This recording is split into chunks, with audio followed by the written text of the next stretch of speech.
Lesson 3। कई दिनों बाद मैं अपनी कार को पार्किंग स्थल पर खड़ा करके कार से बाहर निकल रहा था।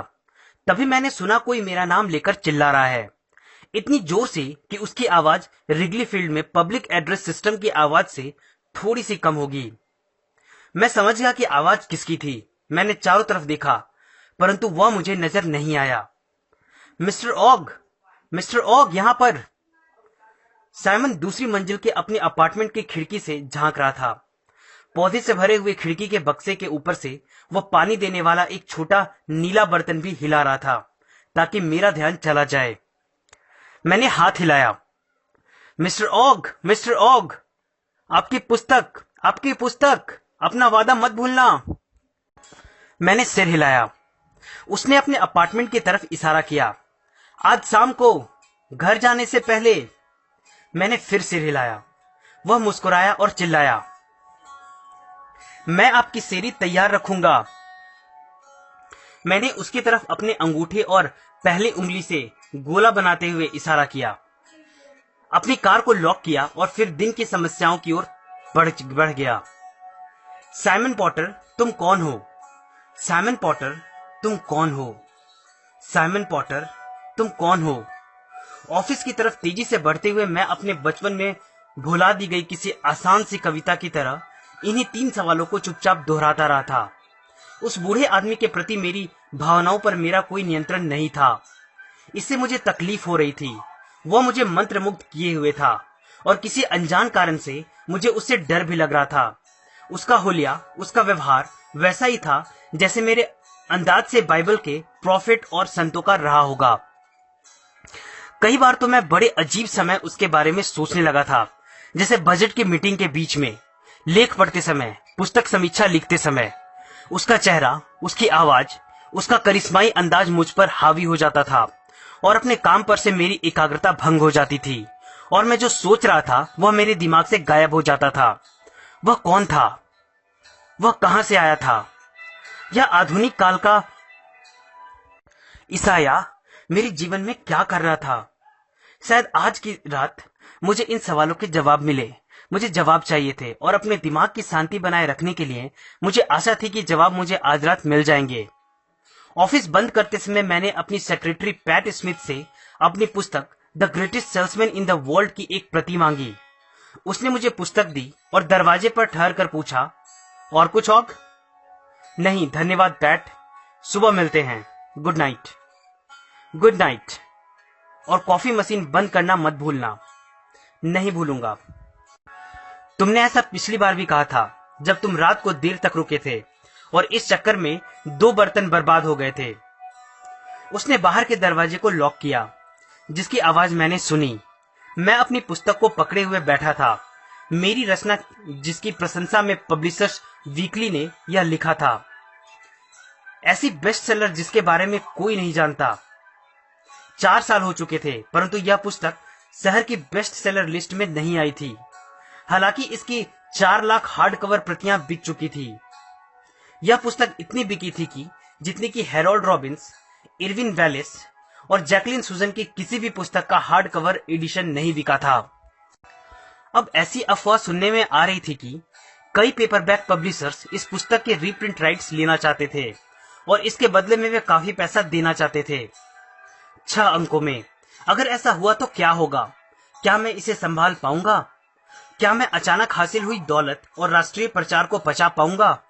यह तो तय था कि किसी बड़ी कंपनी के प्रमोशनल कैंपेन से मुझे दौलत भी मिलेगी और शोहरत भी। इस सब की मुझे व्यक्तिगत रूप से क्या कीमत चुकानी पड़ेगी? क्या मैं बाद में इस पर पछताऊंगा? मुझे याद आया, साइमन ने मुझसे कहा था कि हम अपने चारों तरफ हमेशा के लिए कैदखाने बना लेते हैं।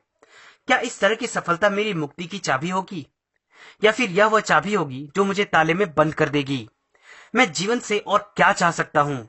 अगर मुझे इस तरह की आर्थिक स्वतंत्रता मिल जाती है तो क्या मैं अपनी जीवन शैली बदल लूंगा? जब तक ये चीजें सचमुच नहीं होती तब तक इस तरह के सवालों के सही जवाब कौन दे सकता है? मैंने यह संकल्प किया कि मैं अपने दिमाग से क्या होगा संबंधी विचारों को निकाल दूंगा। यह सोचकर मैंने साइमन को ऑटोग्राफ देने के लिए पुस्तक खोली। मैं इस पर क्या लिखूं जो उस संत जैसे व्यक्ति के लिए सही हो? न जाने क्यों उचित शब्द लिखना मेरे लिए महत्वपूर्ण था, और इस पुस्तक को पढ़कर वह आदमी क्या सोचेगा जिसे जिब्रान, प्लूटार्क, प्लेटो, सेनेका और एस्ले को पढ़ने की आदत हो। यह महत्वपूर्ण था मेरे लिए। मैंने लिखना शुरू किया। ईश्वर के सबसे अच्छे रैग पिकर साइमन पॉटर को प्यार के साथ ऑग मेंडिनो। मैंने याद से कॉफी मशीन बंद की, बर्गलर अलार्म चालू किया, बत्तियां बुझाई, ताला लगाया और अंधेरे में पार्किंग स्थल से गुजरता हुआ उसके अपार्टमेंट के बिल्डिंग तक पहुंच गया। लॉबी के एक मेल बॉक्स में पीले अक्षरों से 21 नंबर लिखा हुआ था। मैंने 2 बार घंटी बजाई और सीढ़ियां चढ़ गया। साइमन हॉल में मेरा इंतजार कर रहा था। आपको याद रहा? आपने मुझे याद दिलाया था। अरे हाँ, ज्यादातर बुढ़े लोगों की तरह मैं थोड़ा अभ्यस्त और फीड हो चुका हूँ। मेरी असभ्यता के लिए मुझे माफ करना मिस्टर रॉग। अंदर आइए, अंदर आइए। हम लोगों में यह बातें खड़े खड़े हुई। फिर मैंने उसे अपनी पुस्तक सौंपी और उसने मुझे सेरी का गिलास थमाया। जब उसने पुस्तक का शीर्षक पढ़ा तो उसकी भौवें तन गई। The greatest salesman in the world. बहुत ही दिलचस्प शीर्षक है। क्या मैं जान सकता हूं कि वह कौन है? फिर उसने कवर को खोला और मेरे ऑटोग्राफ को पढ़ा। उसका चेहरा नरम पड़ गया और जब उसने मेरी तरफ देखा तो उसकी बड़ी भूरी आंखों में थोड़ी नरमी थी। धन्यवाद। मैं जानता हूं मुझे पुस्तक पसंद आएगी, परंतु आपने इस तरह से क्यों लिखा? रैग पिकर तो ठीक है, परंतु ईश्वर का सबसे अच्छा रैग पिकर? मैंने उसकी किताबों के ढेर की तरफ इशारा किया। जब मैं पहले यहाँ आया था तो आपने मुझे अपना सिद्धांत बताया था कि कुछ पुस्तकें ईश्वर के हाथ से लिखी जाती हैं, यानी कि ईश्वर लेखकों को रास्ता दिखाता है। मैंने सोचा यदि आप यह पहचान लेते हैं कि किस लेखक को ईश्वर के हाथ ने चुना है तो आप ईश्वर के खास दोस्त होंगे। उसने मेरे चेहरे को गौर से देखा और कुछ पल तक मेरी तरफ घूरा। अंत में मुझे ही उसकी आंखों से अपनी आंखें हटानी पड़ी। और तुम चाहोगे कि मैं तुम्हारी पुस्तक पढ़ूं और यह फैसला करूं कि क्या यह पुस्तक भी इसी श्रेणी में आती है जिसमें ईश्वर का हाथ है? मैं नहीं जानता कि मैं आपसे यह चाहता हूं या नहीं। शायद अवचेतन मन में मेरी यह इच्छा हो, परंतु मैंने इस बारे में कभी नहीं सोचा।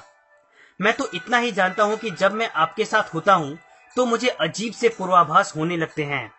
आप अक्सर मेरे विचारों में रहते हैं और मैं नहीं जानता कि ऐसा क्यों होता है। बूढ़े आदमी ने अपनी कुर्सी पर पीछे की तरफ सिर टिकाया और अपनी आंखें बंद की। पूर्वाभास एक तरह की चेतावनी है, एक ऐसा आभास जो आपको बतलाता है कि कोई चीज होने वाली है। जब तुम मेरे साथ होते हो तो तुम्हें यह अनुभव होता है, या ऐसा तब होता है जब तुम मेरे बारे में सोचते हो। मुझे नहीं लगता कि यह उस अनुभूति का ठीक ठीक स्पष्टीकरण है। शायद यह एक भावना है कि हम पहले मिल चुके हैं या अतीत में हमारे कुछ अनुभव साझा रहे हैं। इसे फ्रांसीसी भाषा में क्या कहते हैं? अरे हाँ, डेजा वू। यह ज्यादा करीब है। क्या आपने कभी सपना देखा है और जागने पर आपने इसे याद करने की कोशिश की है, परंतु आपको सिर्फ कुछ छायाएं और अपरिचित सी आवाजें ही याद रहती है, जिनका आपके जीवन से कोई संबंध नहीं है, जिनका आपके लिए कोई अर्थ नहीं है? बूढ़े आदमी ने सिर हिलाया। कई बार। अच्छा, तो जब मैं आपके साथ होता हूँ या आपके बारे में सोचता हूँ तो मुझे इसी तरह का अनुभव होता है। इसी को बच्चे अक्सर वाइब्स कहते हैं। मैं ही इसे ठीक तरह से स्पष्ट नहीं कर पा रहा हूँ क्योंकि मुझे इसका पहले कभी अनुभव नहीं हुआ। मस्तिष्क बहुत अजीब यंत्र है मिस्टर ऑग। साइमन, मुझे याद नहीं कि पिछले 10 सालों में मैंने अपनी पत्रिका में संभावित उपयोग के लिए मस्तिष्क के ऊपर कितनी पुस्तकें और लेख पढ़े होंगे, परंतु मैंने जितना पढ़ा उतना ही मुझे यह एहसास हुआ है कि हम अपने भीतर के रहस्य के बारे में बहुत कम जानते हैं। शायद यह भी कि हमारा मस्तिष्क कहाँ स्थित है। बूढ़े आदमी ने अपने गाल पर हाथ फिराते हुए कहा, डॉक्टर कार्ल मैनिंजर ने लिखा है कि इंसान का मस्तिष्क सिर्फ मस्तिष्क के विचारों तक ही सीमित नहीं है। इसके बजाय पूरा व्यक्तित्व मानवीय अनुभूतियों, आदतों, स्मृतियों, अंगों, मांसपेशियों और संवेदनों से बना है जो लगातार बदलने की प्रक्रिया में रहते हैं। मैं डॉक्टर मैनिंजर को जानता हूं, व्यक्तिगत रूप से। सच? हाँ, वे किस तरह के इंसान हैं। वे विशालकाय इंसान हैं। उनका आकार लगभग आपके जैसा ही होगा। वे बहुत सुंदर हैं, आप ही की तरह। और जब वे बोलते हैं तो उनकी आंखों में हमेशा एक चमक होती है। मिस्टर ऑग, क्या बोलते समय मेरी आंखों में भी, जैसा आपने कहा, एक चमक रहती है। कभी कभी साइमन, कभी कभी। वह उदासी से मुस्कुराया। मुझे मस्तिष्क का सबसे अच्छा वर्णन वह लगता है जो मिल्टन ने दिया है। मस्तिष्क का अपना एक निश्चित स्थान होता है और यह अपने आप में नर्क को स्वर्ग में बदल सकता है और स्वर्ग को नर्क में। मिस्टर ऑग, हमारा मस्तिष्क इस धरती की महानतम रचना है और यह अपने मालिक को चरम सुख दे सकता है या उसे बर्बाद कर सकता है।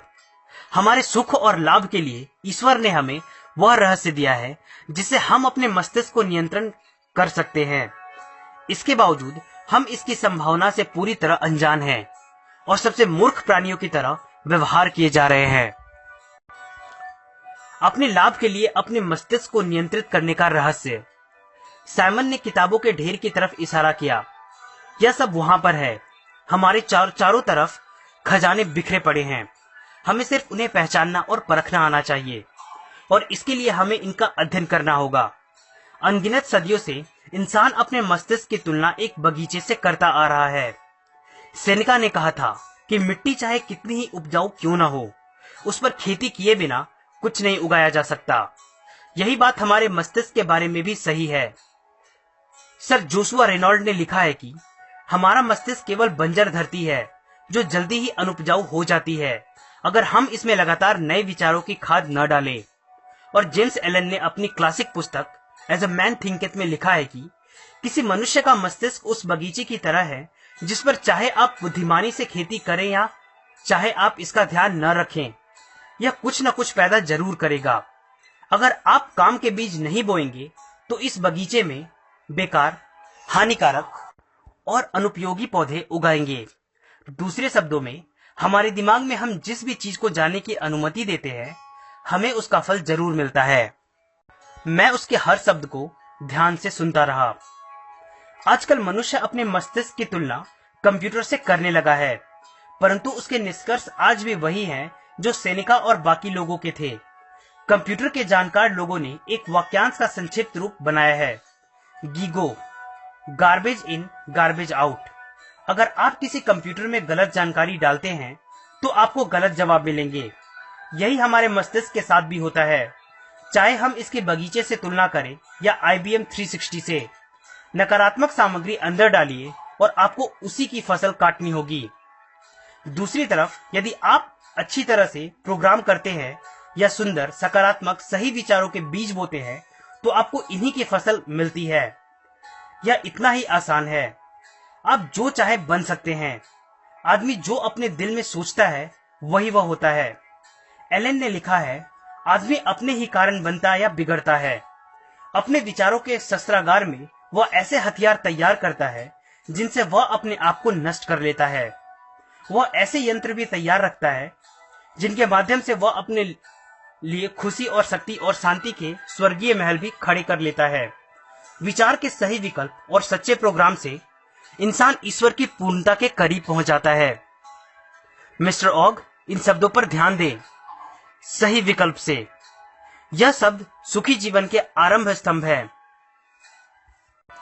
दूसरे शब्दों में, साइमन, आप यह कह रहे हैं कि हम अपने दिमाग की प्रोग्रामिंग करते हैं, पर कैसे? बहुत आसान बात है। हम खुद के लिए प्रोग्रामिंग करते हैं या फिर दूसरे हमारी प्रोग्रामिंग करते हैं। बार बार कोई भी सच या झूठ बात या विचार सुनने या पढ़ने से हमारा मस्तिष्क उस विचार की छाप अपने अंदर बिठा लेता है और वह विचार हमारे व्यक्तित्व का स्थायी हिस्सा बन जाता है। यह इतना सशक्त हो जाता है कि हम इस पर भविष्य में बिना सोचे काम करने लगते हैं। जैसा आपको याद होगा, हिटलर ने पूरे देश को एक साथ कर दिया था और आपको ब्रेन वॉशिंग शब्द भी याद होगा, जिसका दुखद अनुभव पूर्वी देशों में पकड़े गए हमारे सैनिकों को हुआ था। हम जो सोचते हैं वह बन जाते हैं, हमेशा। उससे सवाल पूछने का यह सुनहरा मौका था और मैंने इसका फायदा उठाने का फैसला किया। साइमन, अगर आपको आपत्ति न हो तो मुझे अपने बारे में कुछ बताइए। उसने अपना सिर हिलाया। लैंप टेबल पर अपना शराब का गिलास रखा, अपने हाथों को अपनी गोद में रखा और उनकी तरफ देखते हुए बोला, मुझे कोई आपत्ति नहीं है कि हालांकि कई सालों से मैंने अपने बारे में किसी को ज्यादा नहीं बताया है। मैं जानता हूं कि तुम आशा कर रहे होगी कि मैं किसी तथ्य, किसी सुराग को प्रकट करूंगा जिससे हमारे संबंधों के बारे में तुम्हारे सामने कई चीजें स्पष्ट हो जाएगी। पहली बात तो यह कि मैं 78 साल का हूं और मेरा स्वास्थ्य अच्छा है। मैं इस देश में 1946 से हूं। आप यहाँ युद्ध के ठीक बाद आए थे। हाँ, युद्ध से पहले आप क्या करते थे? वह मुस्कुराया। मैं जानता हूं कि आपके लिए इस बात पर विश्वास करना कठिन होगा, परंतु सच तो यह है कि मैं जर्मनी की सबसे बड़ी एक्सपोर्ट इंपोर्ट फर्म का प्रमुख था जो मिडिल ईस्ट से बिजनेस करती थी। मेरा घर फ्रैंकफर्ट में था, परंतु कंपनी का हेड ऑफिस था। मैंने बीच में बाधा डालते हुए कहा, दमिश्क में? उसने मेरी तरफ अजीब निगाहों से देखा। हाँ मिस्टर रॉग, दमिश्क में। मैंने अपने चेहरे पर अपने हाथ मले और बची हुई सेरी को गटक लिया। ईश्वर ही जानता था कि यह विचार मेरे मन में कैसे आया। न जाने क्यों मेरी अचानक इच्छा हुई कि मैं उठकर उसके अपार्टमेंट से बाहर दौड़ लगा दूं। बहरहाल मैं वहीं पर बैठा रहा। मेरे दोनों पैर बेजान से थे और किसी अनजान दुविधा के कारण जैसे उन्हें लकवा मार गया था। मैं इससे ज्यादा कुछ नहीं सुनना चाहता था और दूसरी तरफ मैं सब कुछ सुनना भी चाहता था। मेरे अंदर बैठा रिपोर्टर आखिरकार जीत गया और मैंने किसी महत्वाकांक्षी वकील की तरह उस पर सवालों की बौछार कर दी। उसने अपने खास अंदाज में मेरे हर सवाल का जवाब दिया। साइमन, क्या आपकी फर्म के ब्रांच ऑफिस भी थे? 10 ब्रांच ऑफिस थे। Jerusalem, Baghdad, Alexandria, Cairo, Beirut, Aleppo. 10। अब किस तरह के सामान का आयात निर्यात करते थे? ज्यादातर दुर्लभ और बहुमूल्य वस्तुओं का। ऊन और लिनेन, कांच के सुंदर बर्तन, कीमती रत्न, बेहतरीन कालीन, कुछ चमड़े की वस्तुएं, कागज। आपका कहना है कि आपकी फर्म बड़ी थी? हमारी फर्म दुनिया की सबसे बड़ी फर्म थी।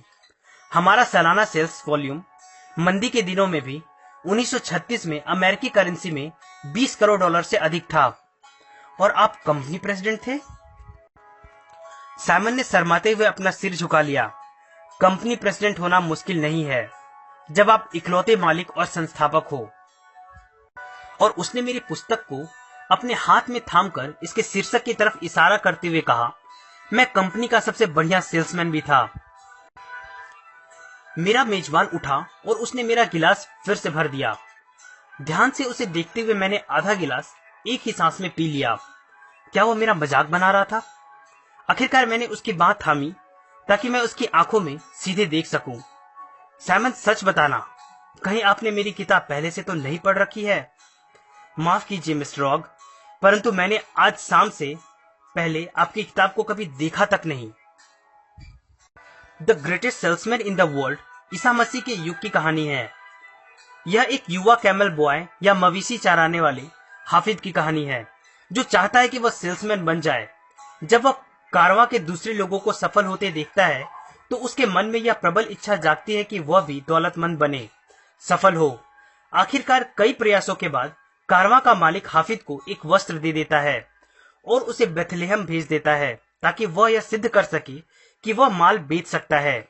हाफिज 3 दिनों तक वस्त्र नहीं बेच पाता और कुंठित हो जाता है। अंत में वह वस्त्र बेचने के बजाय गुफा में सो रहे एक नवजात शिशु को गर्मी पहुंचाने के लिए उस वस्त्र को उपहार में दे देता है।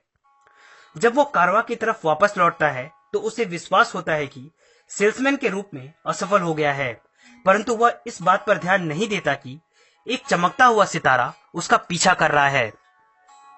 परंतु कारवां का मालिक सितारे के उस संकेत को समझ जाता है जिसकी भविष्यवाणी कई साल पहले की गई थी। कारवां का मालिक हाफिज को सफलता के 10 सूत्र देता है और वह युवक उन सूत्रों पर चलकर दुनिया का सबसे महान सेल्समैन बन जाता है। यह बहुत ही मार्मिक प्लॉट है मिस्टर ऑग। इससे भी आगे सुनिए साइमन। अपनी युवावस्था में हाफिज संपन्न और शक्तिशाली बन जाता है। उसका प्रमुख वेयरहाउस एक खास शहर में होता है। क्या आप उस शहर का नाम बता सकते हैं? दमिश्क। हाँ, और समय के साथ वह मिडिल ईस्ट में कई और वेयरहाउस खोलता है। कितने साइमन? 10, एक बार फिर हाँ। और मेरी पुस्तक में यह बताया गया है कि जो सामान वह बेचता है वह सब सामान वही है जो आप बेचते थे। बूढ़े आदमी ने अपना सिर मुझसे दूर करते हुए बहुत धीमे स्वर में कहा, यह बहुत अजीब संयोग है मिस्टर ऑग। मैंने आगे पूछा, मुझे अपने परिवार के बारे में बताइए साइमन। बोलने से पहले वह कुछ पल हिचका। जैसा मैं पहले बता चुका हूं, मेरा घर फ्रैंकफर्ट में था। दरअसल हम लोग सक्सेन हाउस उपनगर में रहते थे। हमारे सुंदर एस्टेट से मेन नदी दिखती थी, परंतु मेरी किस्मत में वहां ज्यादा समय तक रहना नहीं लिखा था। मुझे लगता था मानो मैं वहां हमेशा एयरपोर्ट पर अपने परिवार को गुड बाय ही कहता रहता था। अपनी पत्नी और अपने छोटे बच्चे से दूर रहकर बिताए गए दिन और सप्ताहों से मैं दिनों दिन ज्यादा नफरत करने लगा। आखिरकार 1935 में मैंने फैसला किया कि मैं अपने जीवन के ढर्रे को बदल दूंगा। मैंने भविष्य के लिए बहुत सावधानी पूर्वक योजनाएं बनाई। मैंने 1940 तक बहुत कड़ी मेहनत करने की योजना बनाई। मैंने यह सोचा कि इसके बाद मैं बिजनेस से अपने परिवार की गुजर बसर लायक धन ले लूंगा, ताकि मैं और मेरा परिवार जीवन भर आराम से रह सके। बाकी बचे धन को मैं कंपनी के कर्मचारियों में बांट दूंगा, क्योंकि वर्षों तक वे मेरे प्रति वफादार रहे थे। मैं एक बार फिर बीच में बोल पड़ा और इस बार मेरी आवाज टूट चुकी थी। साइमन, जब आप मेरी पुस्तक पढ़ोगे तो आपको पता चलेगा कि मेरे महान सेल्समैन हाफिज ने अपने बिजनेस और अपनी ज्यादातर दौलत को अपने वफादार कर्मचारियों को दान में दे दिया था। बूढ़ा आदमी भ्रकुटी तान कर मेरी तरफ देखकर सिर हिलाने लगा। यह नहीं हो सकता, यह नहीं हो सकता। आप खुद ही पढ़कर देख लें और आपके परिवार के बारे में। इस समय तक हिटलर सत्ता में आ चुका था, परंतु ज्यादातर बिजनेसमैनों की तरह मुझे भी यह एहसास नहीं था कि हमने उस जैसे राक्षस को अपने देश के सिंहासन पर बिठा दिया है। मेरी पत्नी यहूदी थी और जब मैं दमिश्क की यात्रा पर गया तो एक दिन हिटलर का एजेंट मेरे पास आया। उसने मुझे शांत स्वर में बताया कि मेरी पत्नी और बच्चे को सुरक्षात्मक कस्टडी में ले लिया गया है और उन्हें तभी छोड़ा जाएगा जब मैं अपनी पूरी कंपनी और दौलत नेशनलिस्ट सोशल पार्टी के नाम लिख दूं। मैंने बेझिझक अपनी कंपनी और दौलत पार्टी के नाम लिख दी। फिर मैं तत्काल वापस फ्रैंकफर्ट आया, जहां हवाई अड्डे के गेट पर ही मुझे गिरफ्तार कर लिया गया। मैंने युद्ध के पूरे साल एक कंस्ट्रक्शन कैंप से दूसरे कंस्ट्रक्शन कैंप में जाते गुजार दिए। मुझे लगता है कि यहूदी न होने की वजह से ही मेरी जिंदगी बच पाई। और आपकी पत्नी और पुत्र, मैंने फिर कभी नहीं उन्हें देखा। मैंने कहना चाहा, आई एम सॉरी, परंतु कहा नहीं। और आपका बिजनेस जा चुका था। नाजियों ने सब कुछ हड़प लिया था। युद्ध के बाद 4 साल तक मैं कोशिश करता रहा कि मेरे परिवार के बारे में कोई सुराग मिल जाए। अमेरिका और ब्रिटेन की सरकारों ने बहुत सहयोग दिया और सहानुभूति भी प्रकट की।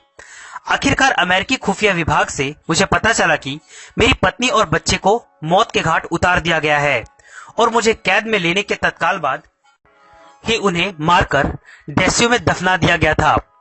आगे बढ़ना कठिन था। मुझे लगा जैसे मैं किसी जल्लाद की तरह बूढ़े आदमी पर दबाव डाल रहा था, ताकि वह ऐसे दुखद यादों को ताजा करे जो उसके दिमाग के दफन हो चुकी थी।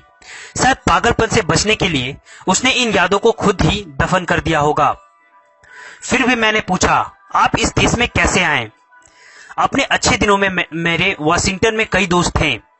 उनमें से एक ने यहाँ के अव्रजन अधिकारियों से बात करके मेरी पासपोर्ट की समस्या हल कर दी। दूसरे ने मेरी यात्रा का खर्च उठाया। मैं 1931 में एक बार शिकागो आ चुका था और मुझे इस शहर का माहौल पसंद आया था, इसलिए मैं यहीं आकर बस गया। यहां आने के बाद इतने सालों तक आप क्या करते रहे? उसने अपने कंधे उचकाए और छत की तरफ घूमा। एक भूतपूर्व करोड़पति और कंपनी प्रेसिडेंट जिसकी सारी महत्वाकांक्षाएं एक गैस चैम्बर में मर चुकी हो, कर ही क्या सकता है? मैंने सैकड़ों छुटपुट काम किए ताकि मैं जिंदा रह सकूं। नाइट क्लब का गेटकीपर, कुक, सफाई कर्मी, मजदूरी, कुछ भी। मैं जानता था कि मेरे पास खुद का नया बिजनेस शुरू करने के लिए आवश्यक ज्ञान, अनुभव और योग्यता थी, परंतु सच कहा जाए तो मुझ में कुछ और करने का कलेजा नहीं था। सफलता या दौलत हासिल करने का कोई कारण नहीं था, इसलिए मैंने कोई कोशिश ही नहीं की। आखिरकार मैंने शहर की परीक्षाओं को पास किया और मैं फॉस्टर एवेन्यू में स्कूल जेनिटर बन गया। यह मेरे लिए बहुत अच्छा रहा। सारा दिन मैं हंसते खिलखिलाते बच्चों के आसपास रहता था। बहुत अच्छा माहौल था। कभी कभार मुझे ऐसा बच्चा भी नजर आ जाता था जिसे देखकर मुझे अपने एरिक की याद आ जाती थी। यह एक बढ़िया और सम्मानजनक काम था। 65 साल की उम्र में मैं रिटायर हो गया और शहर की तरफ से मुझे थोड़ी बहुत पेंशन मिलने लगी, जो मेरी गुजर बसर के लिए पर्याप्त है और पढ़ने के लिए भी। आपने यह फैसला क्यों किया कि आप रैग पिकर बनेंगे? साइमन मुस्कुराया और वो अपनी कुर्सी से टिककर बैठ गया। वह छत की तरफ देखने लगा जैसे वह किसी ऐसी घटना को याद करने की कोशिश कर रहा हो जिसे उसने लंबे समय से याद न किया हो। रिटायरमेंट के ठीक बाद मैं इस छोटे से अपार्टमेंट में रहने लगा। लेजारस, मैं और मेरी पुस्तकें। हर सुबह मैं और लेजारस इस ब्लॉक के चारों तरफ नियम से घूमने जाते थे। एक सुबह जब मैं इस इमारत से निकल रहा था तो मैंने पार्किंग स्थल के गेट पर नजर डाली जहां मैं आपसे पहली बार मिला था। उसी जगह मुझे एक युवती दिखी जो परेशान सी लग रही थी। उसकी कार गेट के पास खड़ी थी। गेट बंद था और वह गुस्से से उस धातु के बक्से को हिला रही थी जिसमें सिक्के डालने पर गेट खुल जाता है। मैं उसके पास गया और मैंने पूछा कि क्या मैं उसकी मदद कर सकता हूं। वह रो रही थी और सुबकियों के बीच उसने मुझे बताया कि उसने अपने आखिरी 2 क्वार्टर के सिक्के उस बक्से में डाल दिए थे, परंतु इसके बाद भी गेट नहीं खुला। यही नहीं, लायोला में उसकी परीक्षा 10 मिनट में शुरू होने वाली थी। मैंने वही किया जो इन परिस्थितियों में कोई भी करता। मैंने अपनी पैंट की जेब से 2 क्वार्टर निकाले, उन्हें सिक्के के छेद में डाला और इस बार गेट ऊपर हो गया। फिर मैं लेजारस के साथ घूमने चला गया। अब तक बूढ़ा आदमी कमरे में चहलकदमी करने लगा था। हम अभी ज्यादा दूर तक नहीं गए होंगे कि मैंने पीछे से किसी के दौड़ने की आवाज सुनी। मैंने पलटकर देखा कि वह आकर्षक युवती भागती हुई मेरी तरफ आ रही थी। उसकी आंखों में अब भी आंसू थे, परंतु उसके चेहरे पर मुस्कुराहट थी। इससे पहले कि मैं समझ पाऊं कि वह क्या करने वाली है, वह मुझ तक पहुंची। उसने अपने हाथ मेरी पीठ पर रखकर मुझे आगे की तरफ खींचा और मुझे गाल पर चूम लिया। मेरी पत्नी की मौत के बाद पहली बार किसी महिला ने मेरा आलिंगन किया था। युवती ने कहा कुछ भी नहीं, सिर्फ गले लगाना और चुम्बन, और इसके बाद उसने वापस दौड़ लगा दी। इस छोटी सी घटना से मेरे जीवन को नया अर्थ और नई दिशा मिली। मैंने संकल्प किया कि मैं अपने छोटे अपार्टमेंट में छुपना बंद कर दूंगा और आत्मदया के इतने सारे साल बर्बाद करने के बाद मैं लोगों का कुछ भला करूंगा। दरअसल आप देखें कि यह एक स्वार्थपूर्ण निर्णय था, क्योंकि उस कृतज्ञ युवती के चुंबन से मुझे जो एहसास हुआ था वो मुझे कई सालों में पहली बार हुआ था। यह इस तरह की अद्भुत भावना थी जो तभी आती है जब आप बिना व्यक्तिगत लाभ का विचार किए किसी दूसरे की मदद करते हैं। तब से मैं रैग पिकर का काम कर रहा हूँ। साइमन, आपने बताया कि आपके पुत्र का नाम एरिक था। आपकी पत्नी का नाम क्या था? मिस्टर ऑग, मेरी पत्नी का नाम भी उतना ही सुंदर था जितनी सुंदर उसकी आत्मा थी, लिशा। मैं सिर्फ आह भर सकता था और ऑक्सफोर्ड स्वर में यही कह सकता था, साइमन, मेहरबानी करके मेरी किताब मुझे दे दे। बूढ़े आदमी ने किताब को मेरी गोद में रख दिया। मैंने पहले कुछ पेज पलटाए और 14वें पेज पर जाकर ठहर गया। साइमन, यहाँ देखो, यहाँ जहां मैं इशारा कर रहा हूँ, पेज के ठीक बीच में। यह नाम मैंने दुनिया के महानतम सेल्समैन हाफिज की पत्नी को दिया था। इसे पढ़ो।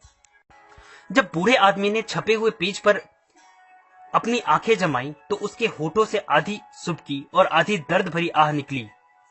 फिर उसने अविश्वास भरी नजरों से मेरी तरफ देखा। उन आंखों में बड़े बड़े आंसू थे।